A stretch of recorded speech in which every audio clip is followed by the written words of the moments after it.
Hello, the best and greatest tag has been around lately. Well, the latest, greatest, and best tag has been around lately, which is from Nell and Scott over at Gunpowder Fiction and Plot.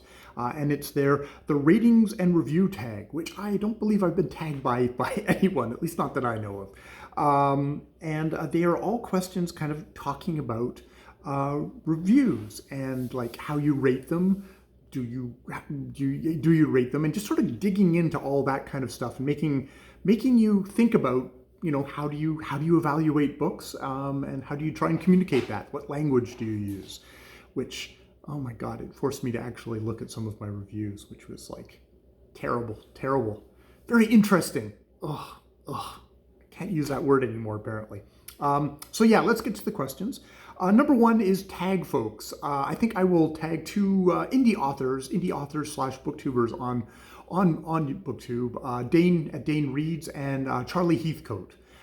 Yeah, two authors who I know Dane actually does quite a bit of reviews. I think Charlie also does. He talks about the books that he's reading, and so it's a little bit of perspective of authors, people who are published authors, actually talking about other authors and their works. So it would be interesting to hear what they have to say on that. Number two, how do you know you've just finished a good book? Is it a thinking or a feeling response? For me, it's most definitely a feeling response. Right off the bat, I will know. And sometimes that feeling is like, wow, there's so much to think about here. But there's a certain kind of excitement, a certain kind of a buzz of like, wow, this has been a really great book. You know, I emotionally engage with these books, or else I wouldn't bother reading it all. So yeah, definitely feeling response. Number three, when you begin to form your review slash rating, what is the first question you ask yourself? I think the first question I ask myself is, what was most interesting in the book? What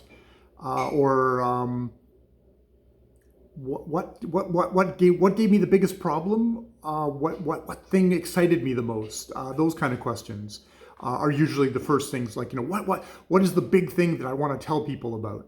And usually, because I'm a bad reviewer, that will get buried at the very tail end of a review after a lot people have long since tuned out. Whereas I should put it at the front. I should put that stuff at the front.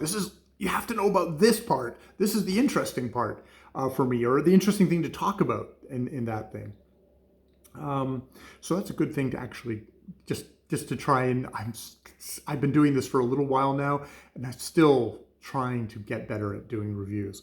Number four, do you do star ratings? Why not? And they have a if yes and a if no. I am going to split this up because I do not do star ratings on BookTube. I 99.99% of the time don't review the tapes. I don't say like, oh, I give this book 5 star, or oh, I give this book a 1 star. I don't do that. But on Goodreads, I use Goodreads, and I have used Goodreads since before getting on BookTube, and there I do give ratings. So let's answer both. I can be extra verbose. So yes, explain your star rating system. What does a good book? What does a good book get in your rating system? At which point, what I need to do is go to my home thing and read you what I have as my mission statement on my thing, which of course it is.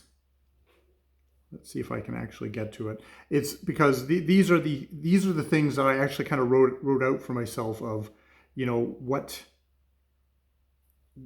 you know, I guess it's like kind of about me, on my profile thing about me, and it's basically I put down my rating system.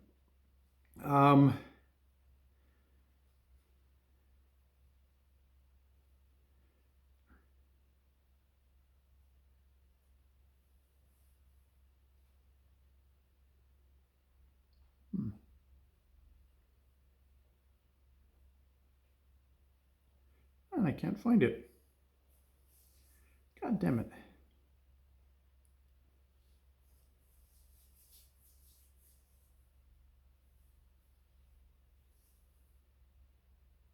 Pause.